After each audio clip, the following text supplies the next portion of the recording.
Welcome to another edition of the Top Talk Dog podcast. This is Dan Kiley, my co-host, Kobe Pierce. We're a few minutes late. We were waiting for Harrison to see if he would pop in, but he's wrapping up his first show, so he'll be on in just a second. But this is our reaction show to the first round of the playoffs, the CFP playoffs. You know, they're in the books. We had 4 games. 2 of them played out exactly how we thought they would, and the other 2 were really good games. So, Kobe, welcome to the show. How has your week been, and what did you think of the games? Man, what's up, Dan? It's a wonderful Sunday night. We're here live in Athens, Georgia, and, it's been a good week. Christmas right around the corner. Hope everybody's got your Christmas shopping done, or, I know a couple people like to be those last-minute shoppers. TikTok people, it's Sunday night. Christmas is Thursday. Remember, Thursday? Yeah, it means you have Monday, Tuesday, and Wednesday to get it done. Maybe not Wednesday. Yeah, maybe not, but TikTok gotta hustle. The college football playoff.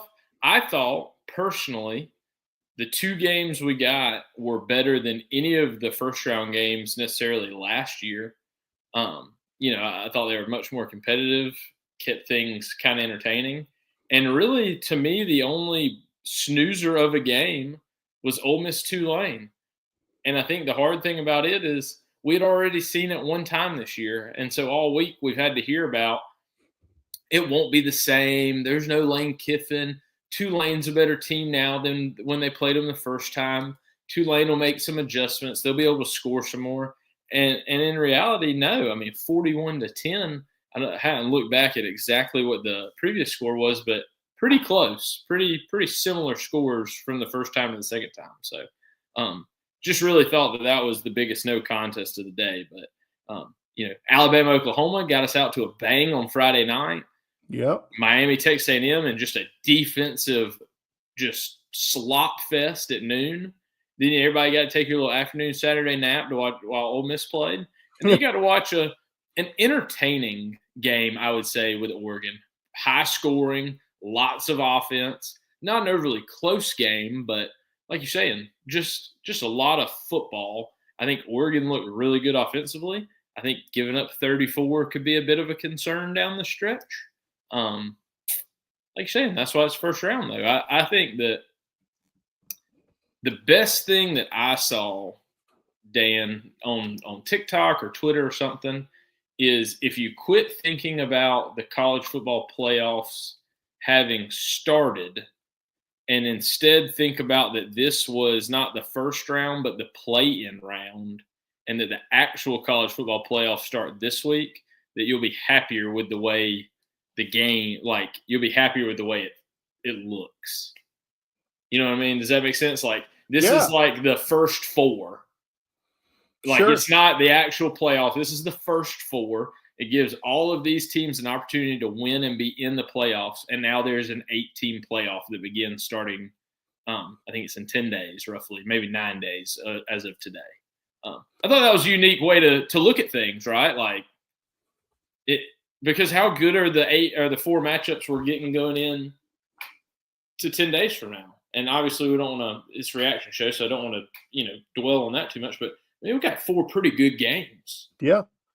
The greatest thing I've heard so far about all of this stuff was John Gruden, who his thought process around this, because you're talking conference championship games, right? Is you have your 4 conference championship games, your Power 4 or whatever, and then you have your 5th one, which is the 5th and 6th, whatever, the other ones. But basically, you have 16 teams, and you have all 16 teams playing. You have all of your power conferences playing their championship games, and then everybody else is playing the game too.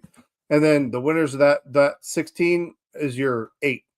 So you're doing away with 12 altogether, but then you're combining that first round with the same week as the conference championship games. And that's just how you do it. And that made a lot of sense to me. I'm sure it doesn't make sense to some people because, Alabama would have lost to Georgia, so then they wouldn't advance to that next round. And they would be pretty upset about it. But It's the same for everybody else. They're all having to play a game. At least it's different than like BYU who loses a football game and they're out.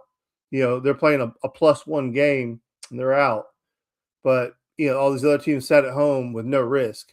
So at least those teams would be playing also, and eliminating another team. So I don't know. I thought that was pretty clever. But I know Harrison's going to want to talk about these games. He may not want to talk about our hot topics.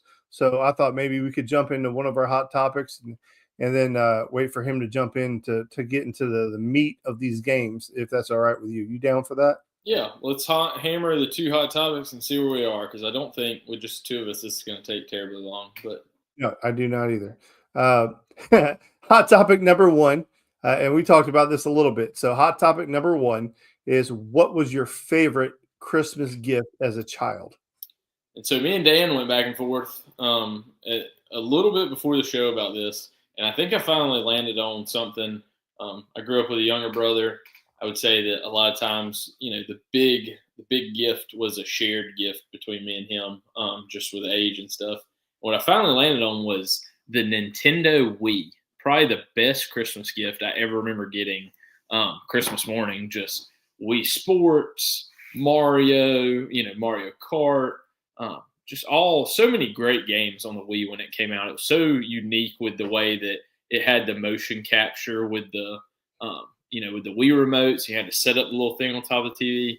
Man, the amount of Wii tennis and Wii bowling, and then I remember maybe like the next Christmas, Wii Sports Resort came out, and you had like fencing. You could like fly the airplanes, everything. I would say that's probably the best Christmas gift that just kept on giving. Obviously, I got something for it the next Christmas too. So shout out to Nintendo Wii. Such a better console than the Switch. That's just my opinion. So, you talked about the Wii was going to date you, but I could really date myself. I remember, for me, I mean, obviously the Nintendo was a huge gift when it came out, but I was a little bit older when Nintendo came out, and then the Atari and stuff like that. But for me, there was just one thing I really wanted, and this may or may not resonate with people, but I don't know. So when I was a little kid, monster trucks were just so cool. Like, I just remember thinking they were so cool. And Bigfoot was the biggest, baddest monster truck on the block. And they even had cartoons about Bigfoot and all that other stuff. But there was a Bigfoot toy that came out, and it was a little truck. It was probably about like that big, maybe like a foot long. And it had a key on the back of it. And when you turned the key, it made noises. Like an engine sound, and then when you moved it around, it made noises. Now, I mean, it wasn't like animatronic or anything like that. This is early 80s, so like none of that stuff existed yet. But I remember when I got that toy, I had wanted it for like 2 Christmases, but it was like $50, and way back then, $50 was a lot of money. And I just remember when I finally got it, like 2 Christmases later, I remember sitting outside in the dirt box and just jumping that thing all over the place, and just I still, to this day, I'm 46 years old, and I still remember. I mean, you could see the joy on my face even when I'm talking about it. Like, I just remember how much joy that stupid toy brought to my life. So that was my favorite. But anyway, hot topic number 2. This one could be debatable. This one could get hotly contested. But hot topic number 2, as Harrison gets ready to jump in. So Harrison, you can jump in on hot topic number 2. Hot topic number 2. What is your favorite Christmas movie and why? Want me to go first? Sure, go ahead. It's funny because on the other show, we were talking about this after the show, and this was catching hate. But the Santa Claus movies, all 3 of them, phenomenal. My favorite. Every year. 4. Is there 4 now? Yeah. All I remember obviously the first one, the second one, I believe the third one has Jack Frost. And I think that one in particular is probably my favorite. But That's a Christmas tradition for me. Close second, Elf. And that's the standard operating answer, I think, for most people, even if you don't enjoy Christmas movies. But the Santa Claus movies, all of them, phenomenal, in my opinion. Go ahead, Cobe. Yeah, I'm going National Lampoon's Christmas Vacation. That's definitely my favorite. And I think that the easy reason why is, it's just timeless, right? It's comedy.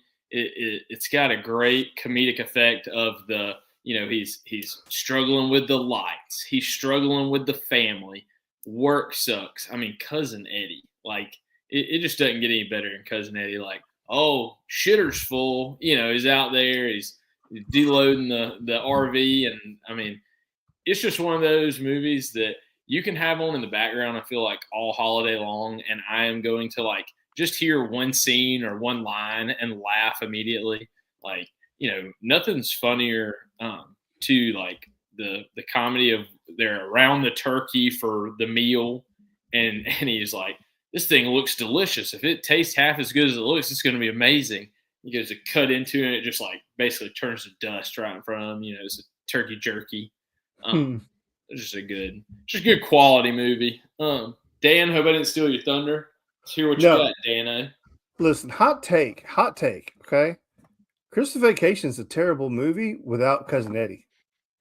I mean, he makes that movie. That is a hot take. I love the all the old people in it. I mean, the woman brings the cat wrapped up in the present. Listen, I enjoy it. I'm just saying the funniest part of that movie is Cousin Eddie, like by far. And he's my favorite. He might be my favorite character. Now, listen, Christmas Vacation is there, and I 100% watched it. I have already legendary. Watched it. I've already watched it. Harrison's the one that stole my thunder. Santa Claus is an amazing movie, so I'm gonna zigzag on that one. Okay, so he took. Santa I would Claus. not have guessed Dan for that. I didn't have guessed freaking Dan. Know you were coming with that, bro. All right, so I thought everybody was gonna say Home Alone. So I'm gonna say Home Alone. I watched the most awesome fan theory, if you allow me 2 seconds, on Home Alone.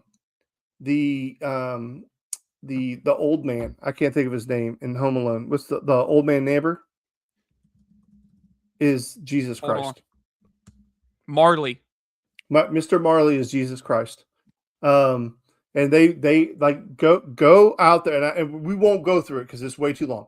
But if you have any interest in fan theory, it might be one of the best fan theories ever done.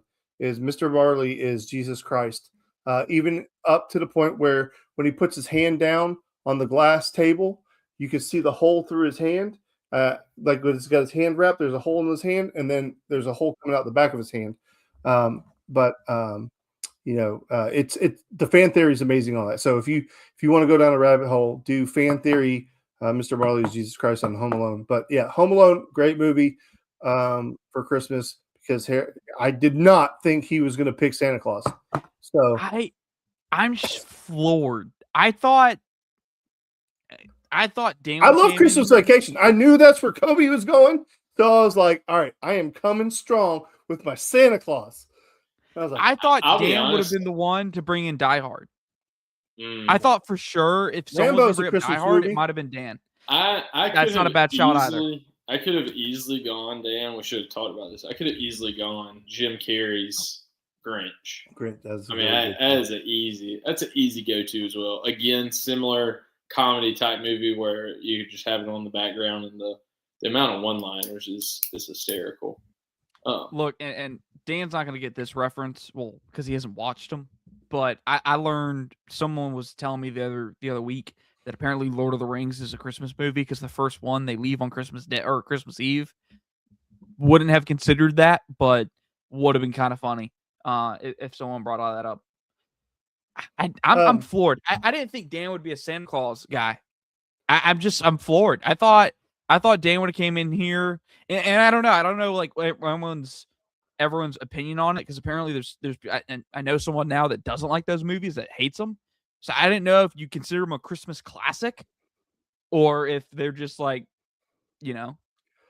So Christmas Story when I was a little kid was good. The one with you'll shoot your eye out.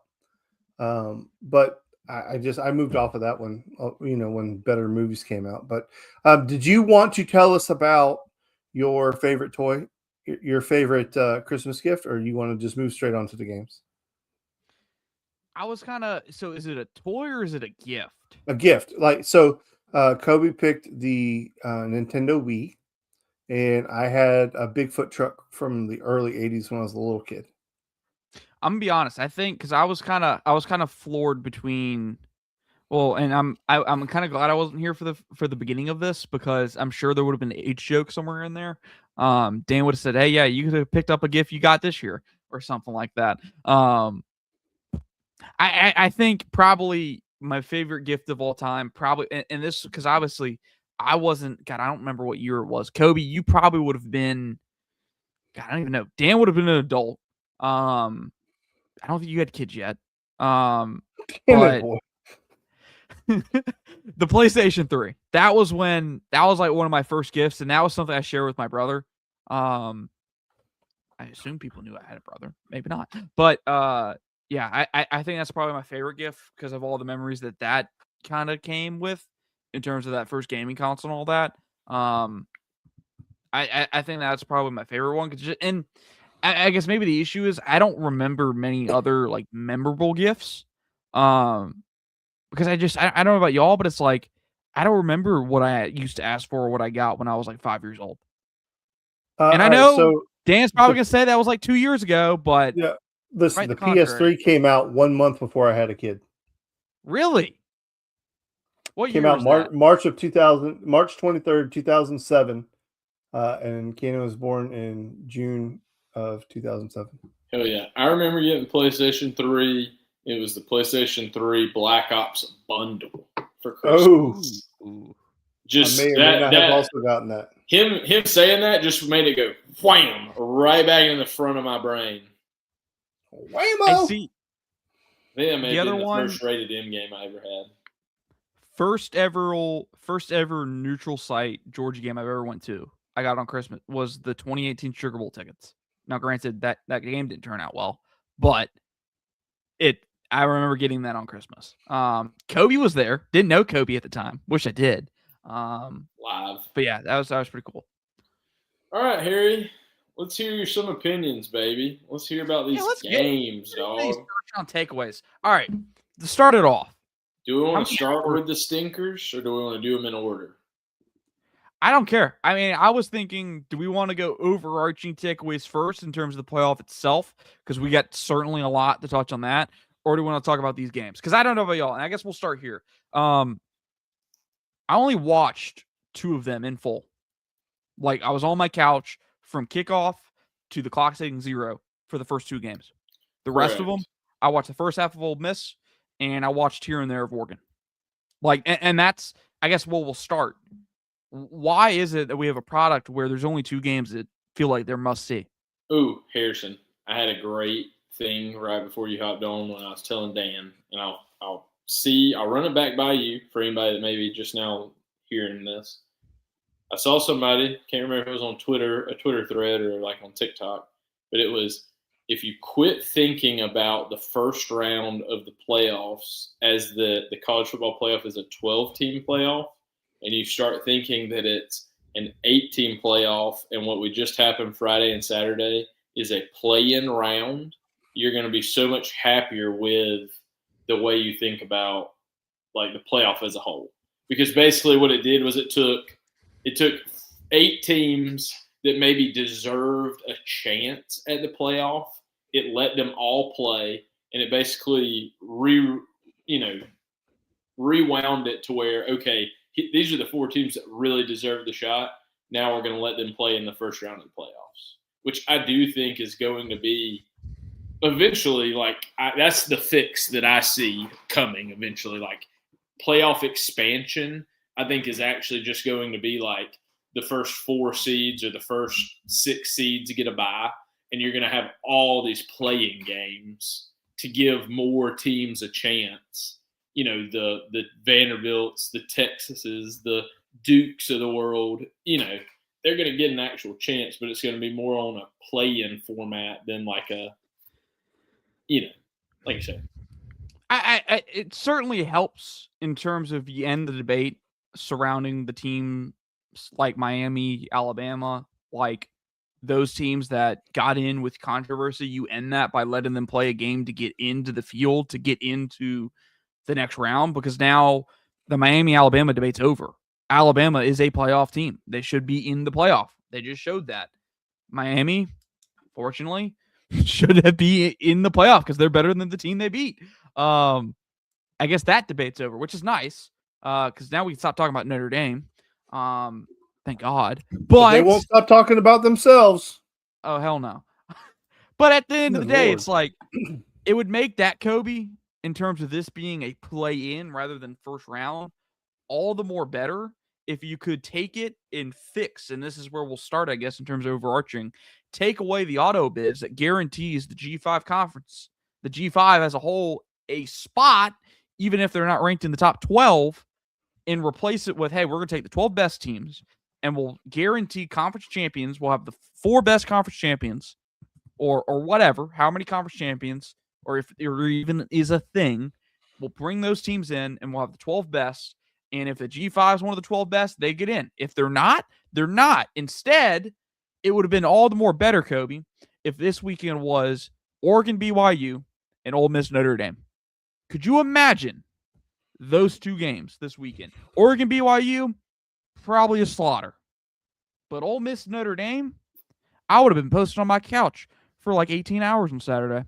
Yeah, like Shane, though, it's always there's going to be so many people that constantly will. I mean, you really think BYU deserves to get in over like a Texas or a Vanderbilt? Then that's just gonna start a whole new slew. I mean, that's the thing, right? Like 2 wasn't enough, so we went to 4. 4 wasn't enough, so all of a sudden we go to 12. Now 12's not enough. It's like that's just not true. At some point, 4. I think this year even 4 would have been enough.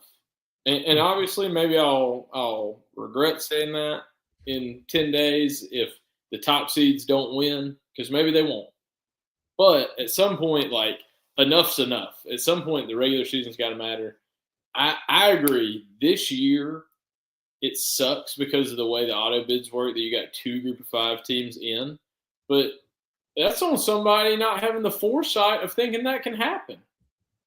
In your general year, Miami would have been an auto bid had the ACC not just have the ACC did it themselves too, because they allowed that Duke and Virginia game to not be a conference game. So when Virginia beat Duke, it allowed Duke to stay alive for the conference championship game.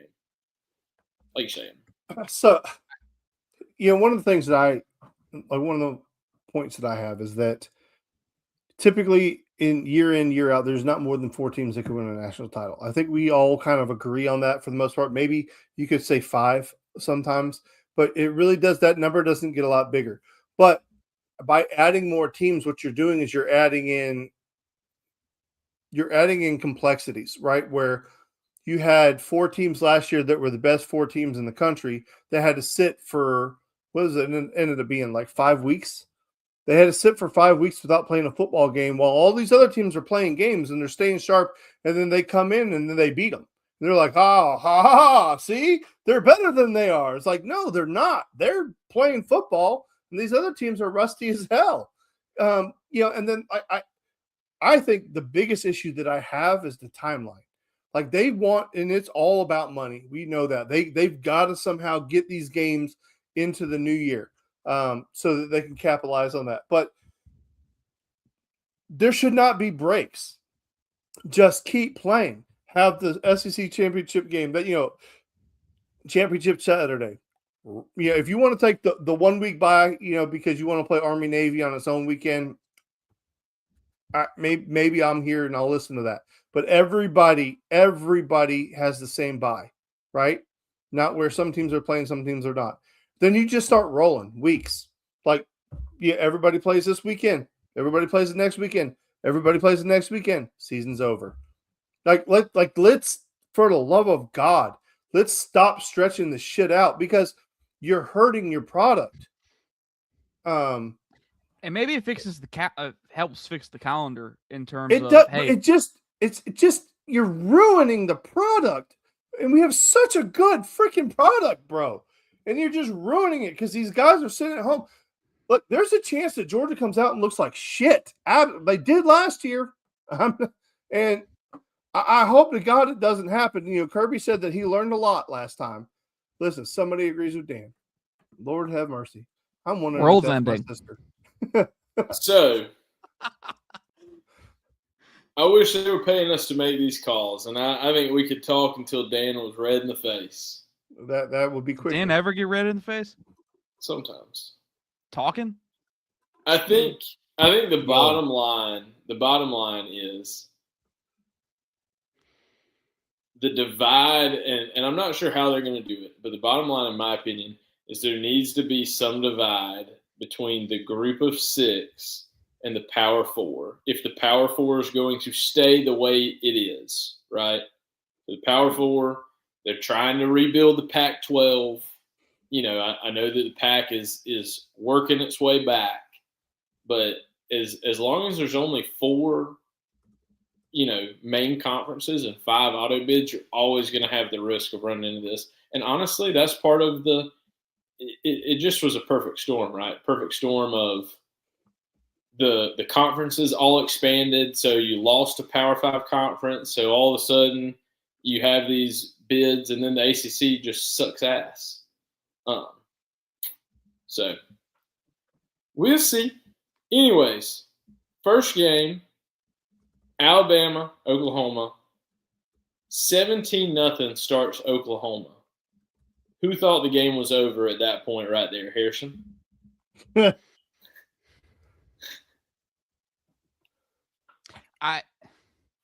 That game, only Oklahoma. 2 times in a row. 2 playoff appearances. Well, not in a row, but 2 playoff appearances, 2 17-point blown leads. Insane. Kobe was on the sideline on the team for one of them. But, and it just, and you look at that as a whole, and you look at the game, and I guess the takeaways for this that I had, we always talk about not making the final mistake in these games. Like it always, who's going to make the last mistake? But in this game, it's not about the last mistake. It's about who made the mistakes. And Oklahoma made both of them. Damn it, boy. Damn it, boy. Oklahoma made all of the mistakes in this game. You had the interception, which Mateer got baited into. I haven't gone back and watched that on tape to see just how bad. And then you had the drop punt. Bro, I've watched a lot of. The pick six could be one of the worst things I've ever seen in my life. The drop punt. I've watched football. God knows how long, and y'all been watching just as long, if not longer. Dan's been on this earth since football's been around. Have y'all ever seen a punter drop the punt? I mean, it happens, but snaps, talk about a weird. Not that way.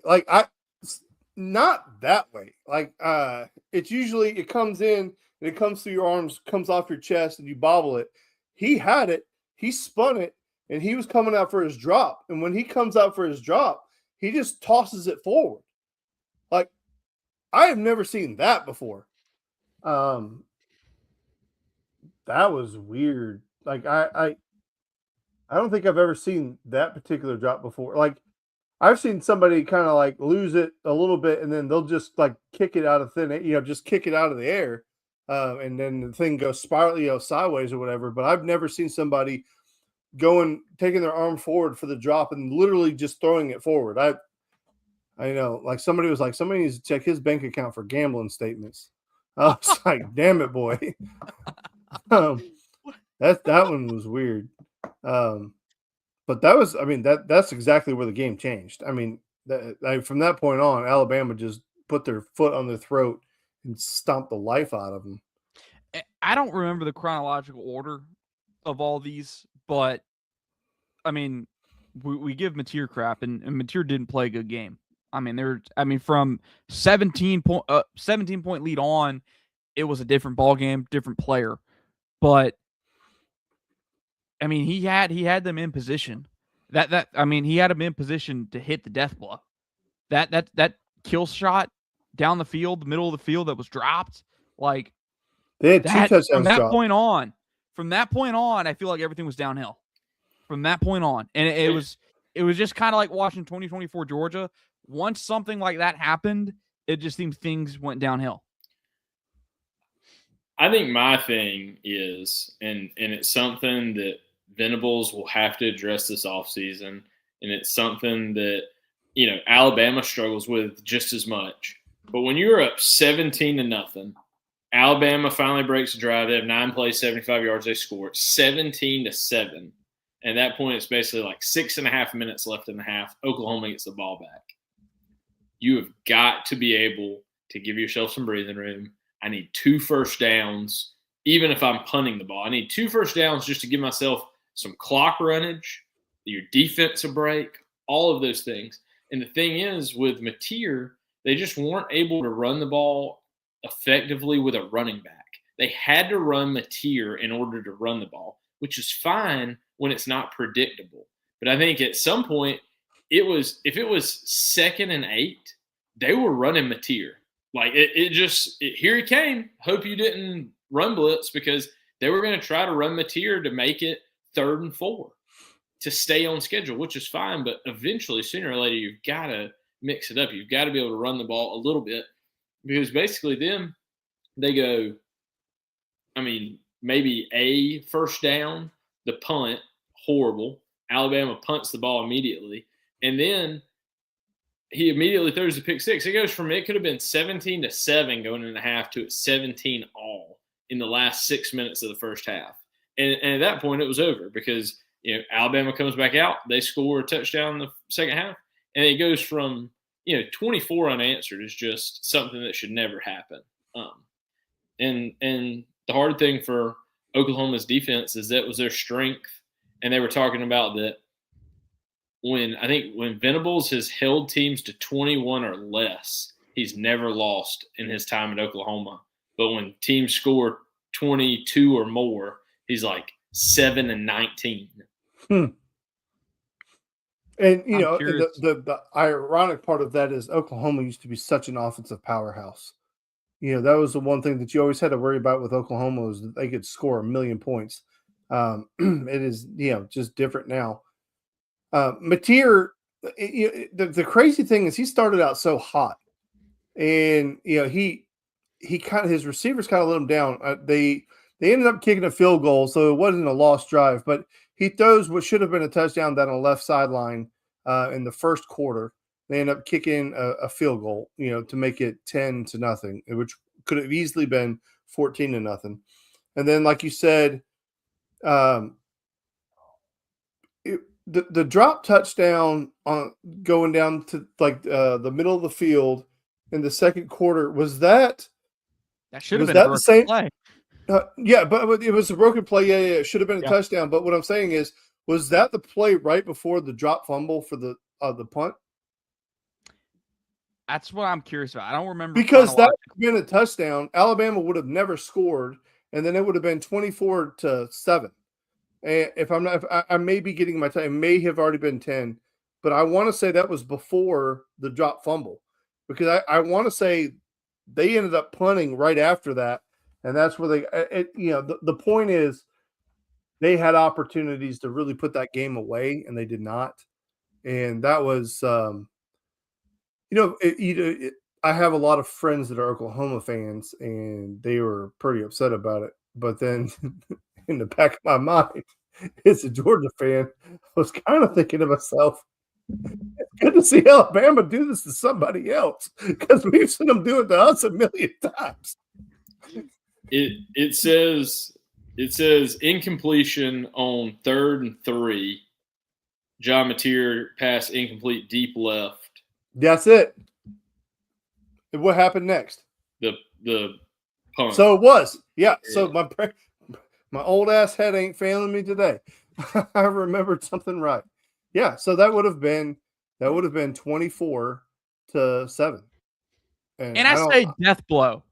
And yeah. I mean, they went on a 27-0 run. So maybe it's not a death blow, but it's that's it would have been a lot. Starting to put the nail in the coffin. 24-7, and you'd have had to gone a full length of the field again to have scored. It would have been a body blow of all body blows. Just, I put it in the notes, and I've seen Josh Pate say this about Georgia, and we'll say it about Alabama here. Got to cut the head off the snake. You have the snake pretty much dead to rights, but if you don't cut that thing's head off, that thing's going to come back and bite you. And Alabama bit you. OU fans. They bit you. And unfortunately for you, you didn't get the venom out fast enough. Man, OU fans at this point, listen, I feel for you. You had an offensive minded head coach for so many years. Now you have a defensive minded head coach, and you just can't get over. You can't get You over can't the figure hump. out the other side of the ball. You're 0-5. You're 0-5 in the college football playoff. You have the 5th most appearances in the college football playoff all time behind, or you've played in the 5th most college football games, I think, behind Clemson. I saw this. Clemson, 2 natties. Alabama, and I think it's 3 natties. Ohio State, and it's 2 natties. And Georgia, and it's 2 natties. And then Oklahoma, 0-5. Where are we at in Venables? Ouch. Is he the guy at OU? I mean, I think Obviously, you're not going to fire the guy after a playoffs a year, but long term, you can't argue with if he don't give up 22, he don't lose. I'm with him on that. Like at some point, if his defense plays the way his defense is supposed to play, they win football games. If and that's the hard thing, right? Like I don't remember what that number is for Curbs. I think it's like 34. I can find something it. Like that. I can find it for you. Pretty sure that's the magic number for Kirby. Like, I think that may be the opposite way. I'll find it for you right now. Yeah, on that note, let's talk Miami, Texas A&M. Kobe, I know you weren't here on Sunday or whatever did that Wednesday, Thursday, whatever he did, whenever he did the last show. Dan, I think both of us were on the same page. We thought it was going to be a lower scoring game. We didn't think it would be a shootout, but we didn't have it being 13 total points in that game. Did not see that unfolded. We both kind of agreed. Well, I won't speak for Harrison. Like my point on the game was I thought Mike Elko was a better coach. He's going to have his team more prepared. That was not true. Cristobal had his guys ready to play. Defensively, we both agreed that they were both very good football teams. Harrison actually really liked Miami's pass rush more than A&M's pass rush. But the area where we both gave pause was that with Carson Beck, you either get a really good performance or you get a really bad performance.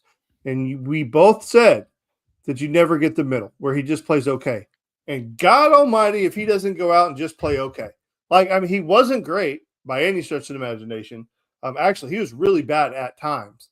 But he was not evil Carson Beck, where he was throwing 52 interceptions.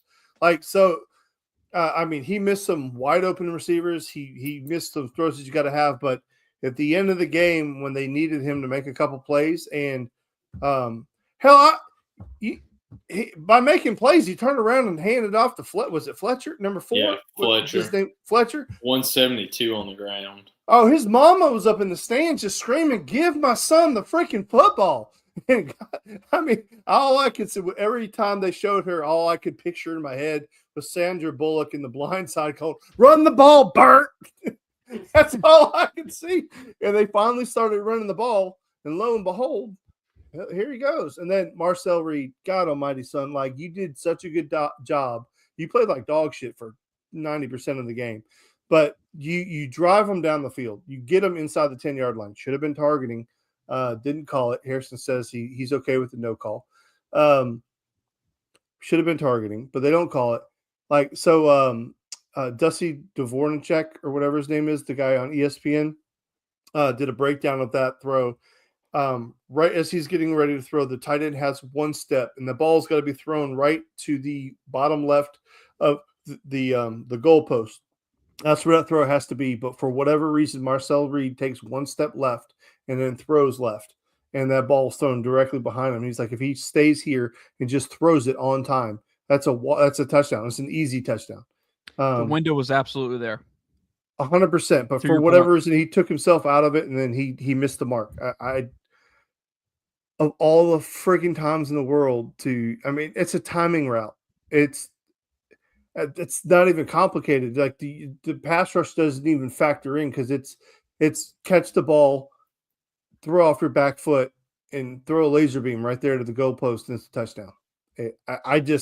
I don't know how you don't make that throw, but he didn't. And Carson Beck lives to tell the story about how amazing he probably thinks he was. Well, and we talked about this on Thursday. Like, so much of this game for Miami was going to come down to whether or not they could run the ball, because Carson Beck on the road of the last 18 months was a byproduct of his struggles, was a byproduct of the run game not being there. Him having to have the ball for his team to have a chance to win. And Saturday wasn't that. He didn't have to have the ball for his team to win. It was quite the opposite.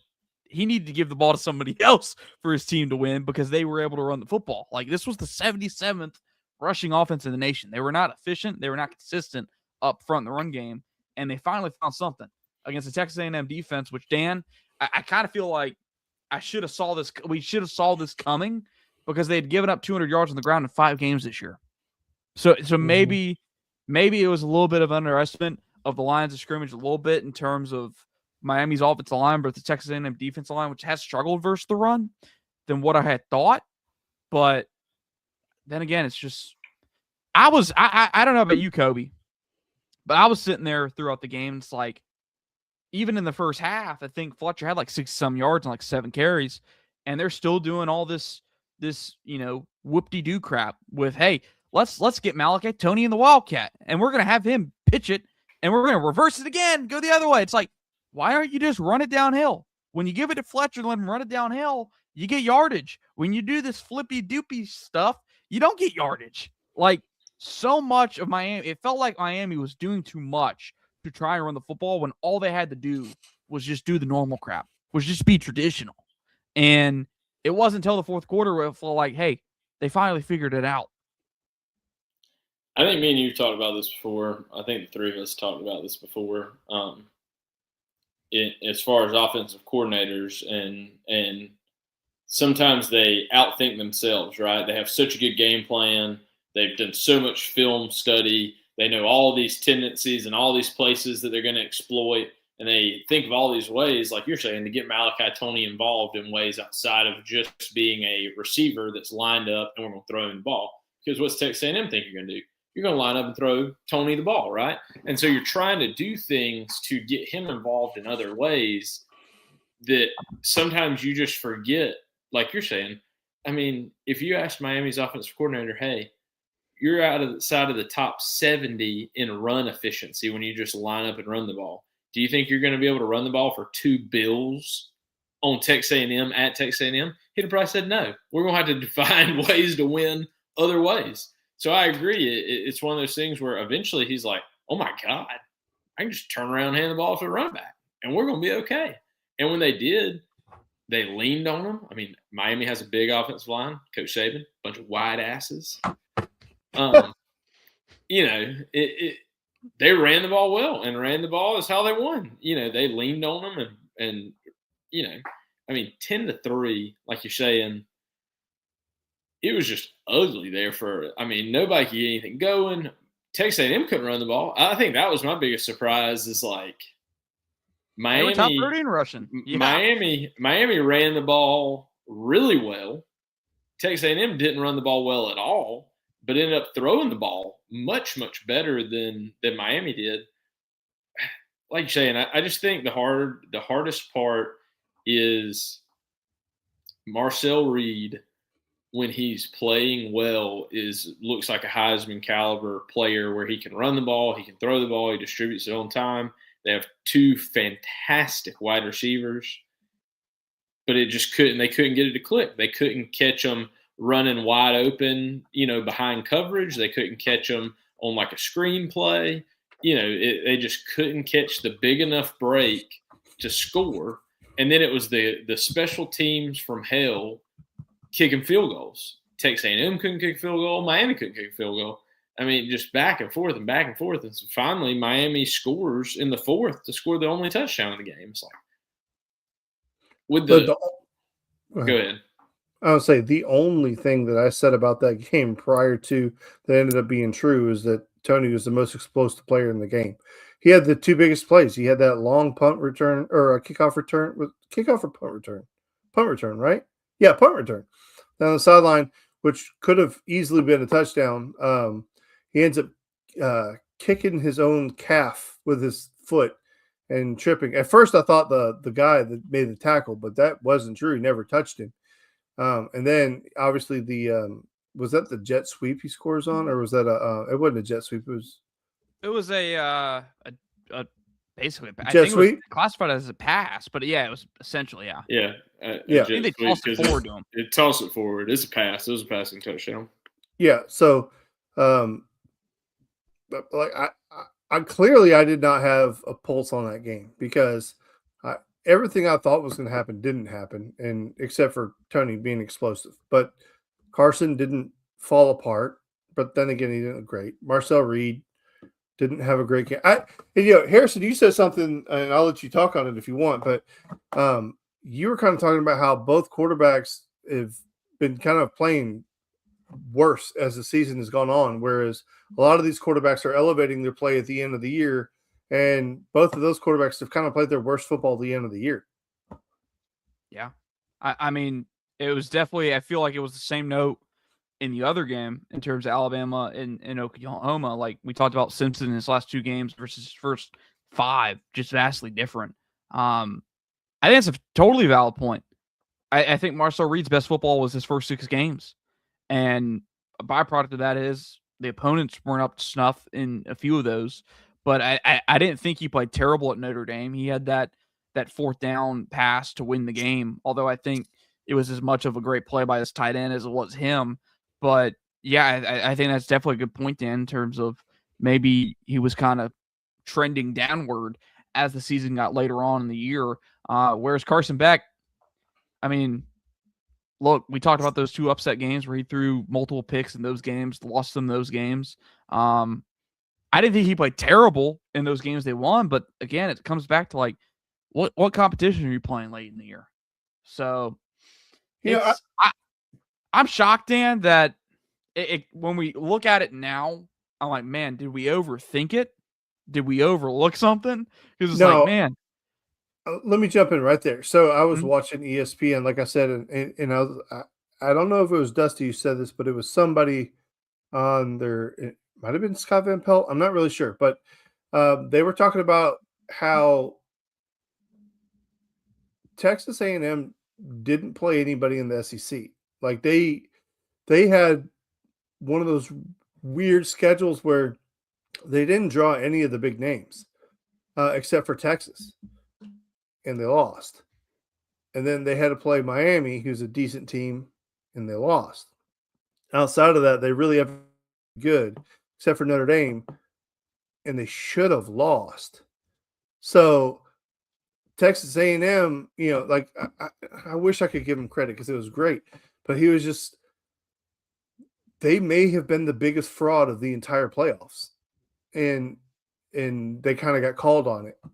The last 2 games they played of the season, they played decent teams with a heartbeat, and they lost both of them. So Texas A&M could have been the biggest fraud of the entire postseason.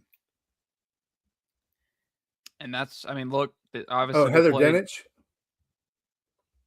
That makes sense. I mean, what? Almost lost to South Carolina. That was a crazy game. Mm-hmm. And then you did lose to Texas. So, yeah, I think it's a good point. Obviously, here's their SEC schedule, Kobe. Auburn, Mississippi State, Florida, Arkansas, LSU, Missouri, South Carolina, Texas. LSU wasn't what people thought they would be. Missouri, obviously, quarterback got hurt. Didn't end up being what they were early in the year. Auburn, we know what that was. Mississippi State was better than we thought, but still, that wasn't a game much. Florida, disappointment. Arkansas, vast disappointment. Sorry, Pittman. And then even Texas was a disappointment from what they were in the preseason. I guess my thing is you line up, like Dan's point, you line up Georgia, you line up Texas, you line up Alabama. Anybody has that schedule the way it works out, and you're probably talking about an undefeated SEC schedule. At worst, a 1-loss SEC schedule like they had, right? And part of that, too, is they had a really good defense. I still believe that. I still believe Texas A&M has a really, really good defense. I mean, you don't play a 10-3 football game without having a really good defense. I think they were able to hide some of those hiccups in big games, right? They were able to force turnovers, keep teams from scoring, and all of a sudden they're giving Marcel Reed and them a lot more opportunities to win, like you're saying. So it is what it is. I mean, like you're saying that they're the biggest fraud. I don't think so. I mean, if they'd have lost 34-3, I'd be with you on that. But I mean, they played a hard-fought game. Their quarterback threw 2 interceptions, threw one late, obviously in the end zone with a chance to tie as the dagger.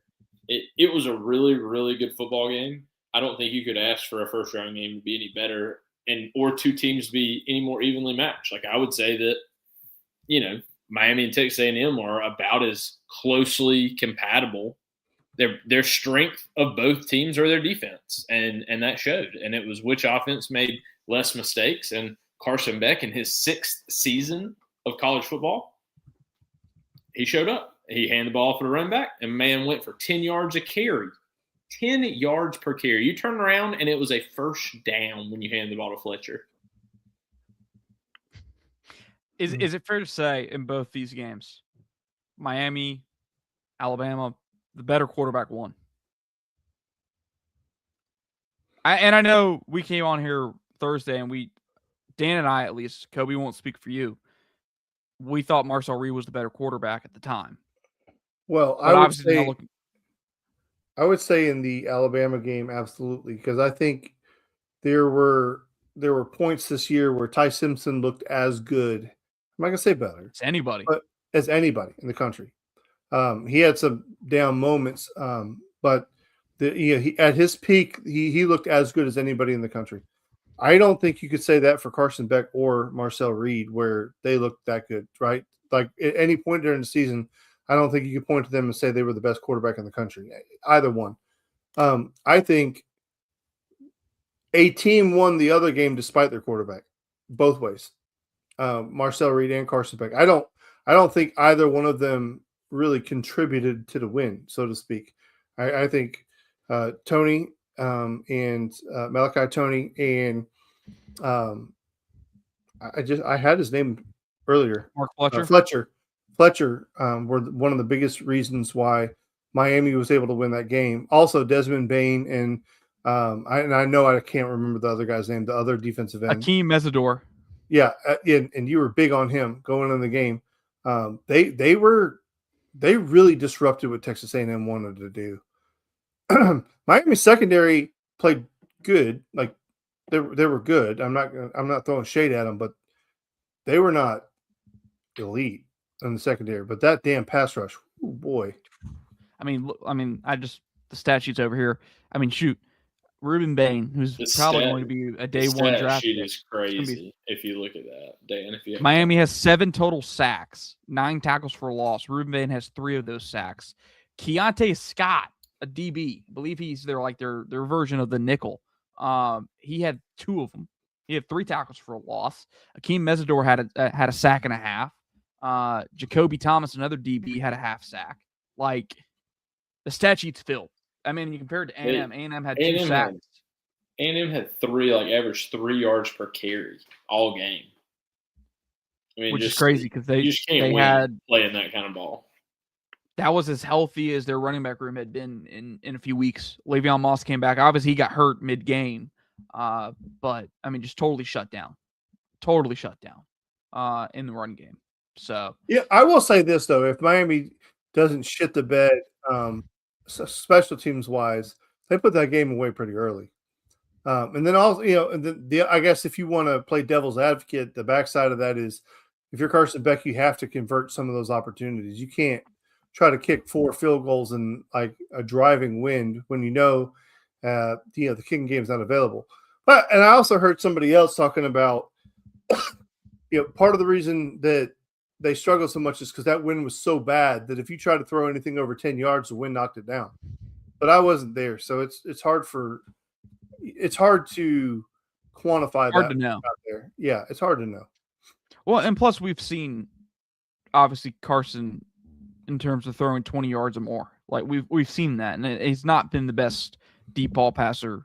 I think Gunner's more efficient in that category. He's been the more efficient quarterback when it comes to those throws. But obviously, there's other things that Carson does that Gunner doesn't do quite as well. So it's give or take. But yeah, it is, to your point. Unless you're there, you really can't quantify what that's like. At least from our perspective. Gentlemen, I guess before we wrap up, Georgia playing Ole Miss at the Sugar Bowl. We won't do a full preview, not right now, because we still got another show before game day.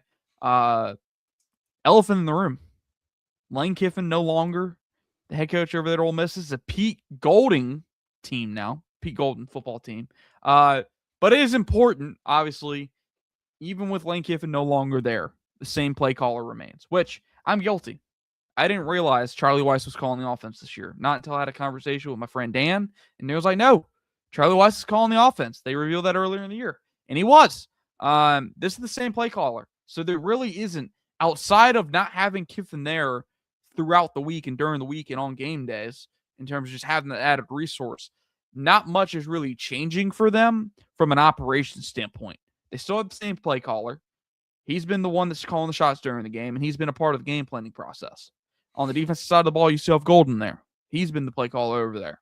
The only real changes in this game is the fact that most of your, I don't believe I think most of their offensive position coaches, I don't know if they're allowed to come back for the bowl game or not. I don't know if they're on staff right now. So I learned two things this week.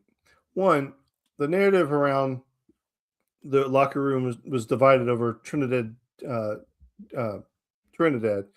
was complete bullshit.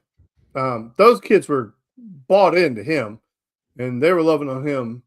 And the second thing I learned is Pete Golding's an arrogant dude, like a borderline arrogant ass.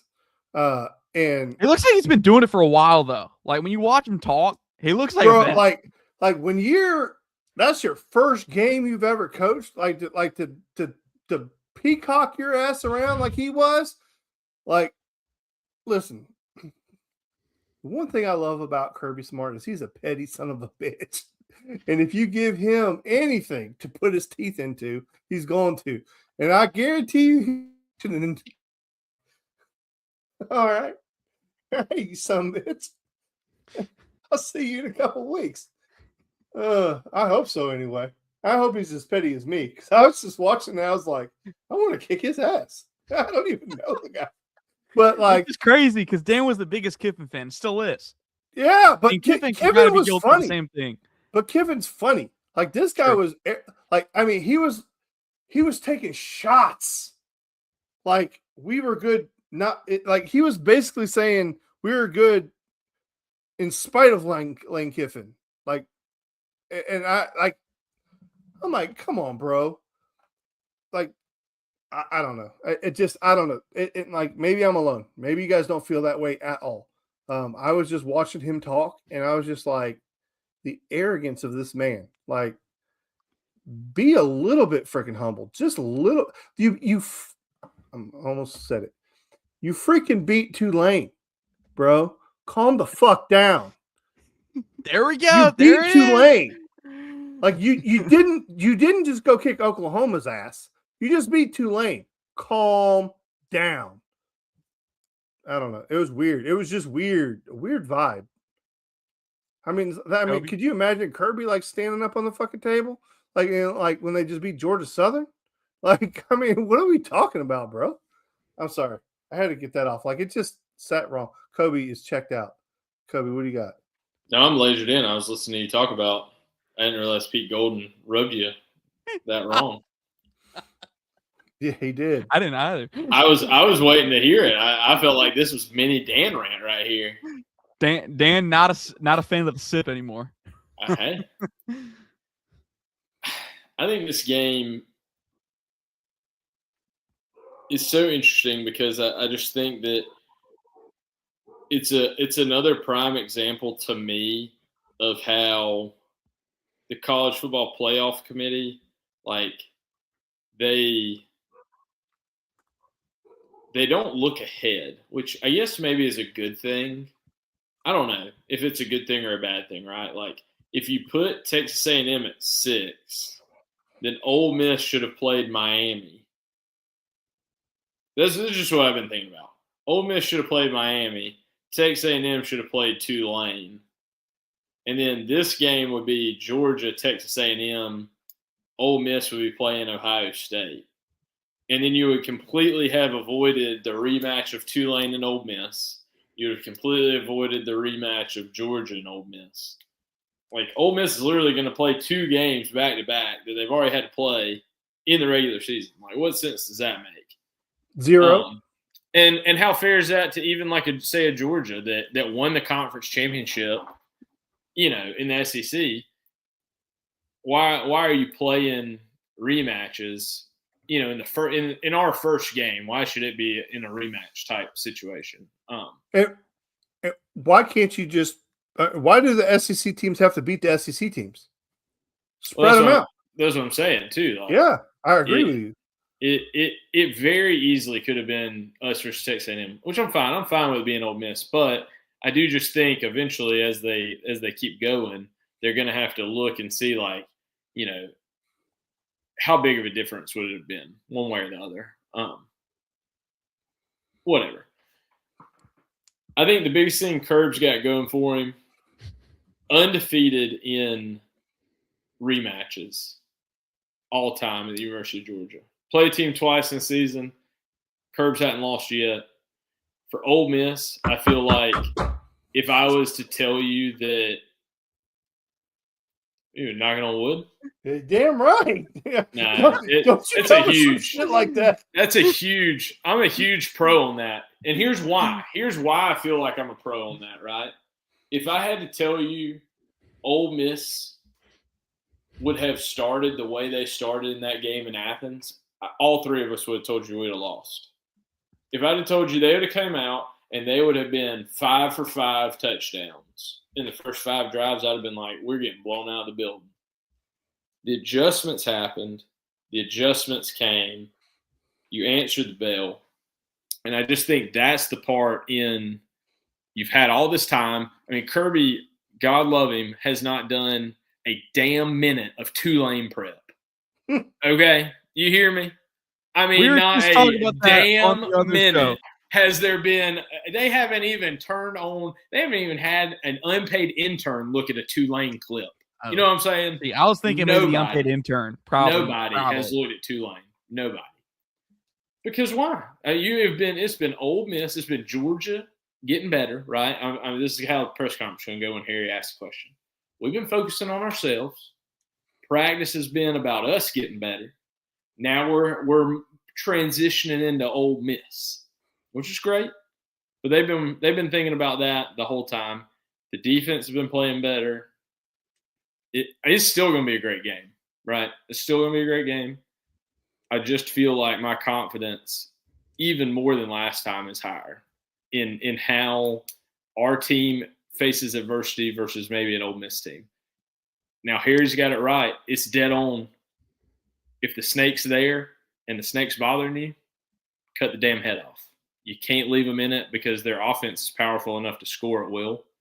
If you get up in this game, you're going to have to knock them out. Absolutely. And it feels like the last 3 weeks, Georgia's offense, in terms of the last 3 games, maybe aside from, and we won't count the Charlotte game, so we'll go the last maybe 2, hasn't really had to play perfect at some level, and I don't think they've played terrific in either of their last 2 games. They've done enough. And now you're going to see, can they hit that next gear again? Can they get to that next gear? Kind of like they showed in that Ole Miss game. Because like you said, if you would have told us going into that game the first time that Ole Miss was going to go 7 or 5 for 5 or whatever it was on touchdown drives, yeah, I think we probably would have told you, yeah, Georgia's losing that game. But if you had told us, hey, Georgia's going to score on every drive too, then I'm like, all right, now we got a ball game. Like, hey, we got a ball game here.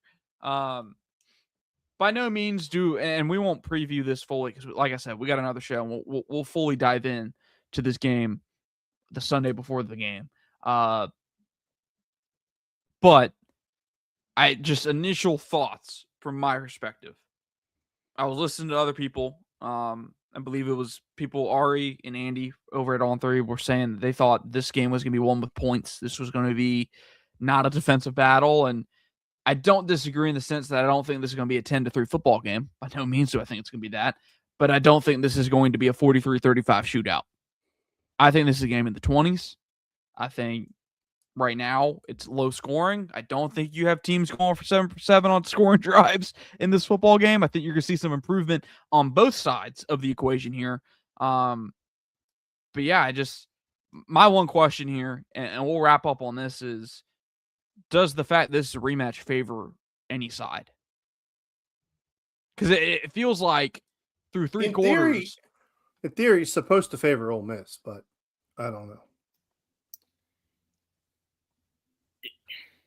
I mean, in theory, yes. In theory, it's hard to beat a good team twice, right? Correct. But Ole Miss just has such a shit-ass run defense. Like, you know what I mean? Like, I guess if they were a completely good team, I would agree. But you're talking about Ole Miss. The reason we sit here and fear Ole Miss is they are such a good offensive team. But it's not like we're all sitting here going, are the Dogs going to be able to score? Are we going to be able to put points? The question is just, can we win the shootout? Can we win 38-35? But can you get a stop in the first quarter? Correct. Are you going to be able to stop them is the only question you're asking yourself. Not, are we going to be able to score? We are going to be able to score. They are going to be able to score. Can we, stop them enough times? And I think that's the fear that surrounds Ole Miss. But I mean, that's going to be the same fear that's going to surround Ohio State, Indiana. Indiana's got to worry about that with Alabama this week. At some point, that's football, baby. Can I score more than you score? Yeah, it's pretty interesting. They were talking about it on was it the pregame show or the postgame? Maybe it was the postgame show, talking about Georgia had to score to beat Tennessee. They had to score to beat Ole Miss, and then there was one more where they were like they had to score to win this game. I don't remember. I don't know. I'm drawing a blank. There's 3 games where they had to score to win, and they did it all 3 times. And they said, that their conversation was circling around the fact that Georgia hasn't been put in a position where they had to score to win in a while. Tennessee, yeah, that's it. Thank you. So they haven't had to score in a while to win a football game, and that is interesting, right? I mean, you put 35 up on Texas. I mean, you built to ass Texas. Yeah. I mean, but that's not the point. But the point is, you didn't have to score. Like, you know what I'm saying? You didn't have to come from behind. You didn't have to score. You hadn't been challenged late in the game in quite a while. I think Florida was the last. But I don't think that goes away, does it? You know what I'm saying? Like, that's always there. I don't know. It's just a talking point. That's all. Yeah. I think Florida was obviously one where you had to score late, but I don't remember if they were trailing any point in that game in the fourth, going into the fourth. Like the Ole Miss game, you were down 2 scores going into that fourth quarter. Like Tennessee, your defense hadn't gotten a stop all day. Mm-hmm. So, and it was crazy. So it'd be interesting. I'm excited for this game. Really excited because it is obviously like on both sides. Like from Georgia's offense, I feel like Georgia's offense played its best game of the year. Yet the bar is still like there's still potential for more. Like Georgia scored on every drive, but they had 2 field goals, which was the difference in that game. Whereas on the opposite side, Ole Miss played a perfect game for 3 quarters on offense, and then Georgia's defense figured something out in the fourth. As we've officially lost Dan. Yeah, we lost Dan. We're going to wrap it up, ladies and gentlemen. Show's over with Dan. ADHD over there. No, I was trying to figure out why my dogs are going crazy. And it's because my son has a backyard full of people. That makes sense. All right. Sorry. Well, Dan's a man of the people these days, and he wants to go be a social animal. Tell him, Harrison, when's the next time we'll see him? Because I don't remember. Sunday at 7:30, baby. After Christmas, but before New Year's and before I head down to New Orleans for that clash down there for the Sugar Bowl. Ladies and gentlemen, that's Dan Kiley. That's Kobe Pierce, the legend himself.